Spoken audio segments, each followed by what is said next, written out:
One of the biggest topic in humans life, పెళ్ళి.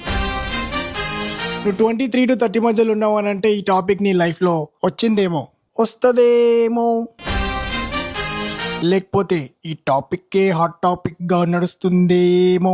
Anyways, పెళ్ళి ఎప్పుడు చేసుకోవాలంటే అంటే అంటే అంటే నేనేం చెప్తాను, ఎందుకు వెయిట్ చేస్తున్నావు? నేనేదో చెప్పి బ్యాక్గ్రౌండ్ మ్యూజిక్ పెట్టి మ్యానిపులేట్ చేస్తా.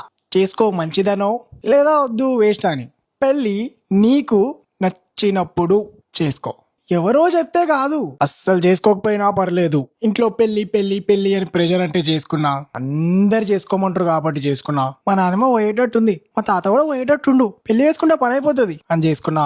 నీ లైఫ్ బ్రో, కొంచెం అటు ఇటు అయితే కథం, tata bye bye see you. నా దృష్టిలో పెళ్ళంటే చాలా డెలికేట్ టాపిక్. అది ఎట్లా పడితే అట్లా డిసైడ్ అవుతా అంటే నడవదు. నీకు నచ్చి నిన్ను నచ్చిన వాళ్ళతో మీకు నచ్చినప్పుడు చేసుకోవడం పెళ్ళి. మీ లైఫ్ లో పెళ్లి టాపిక్ వచ్చినప్పుడు అంతా మర్చిపోయి ఒక్క సెకండ్ ఆగి ఆలోచించి డిసైడ్ అండి. Don't rush it.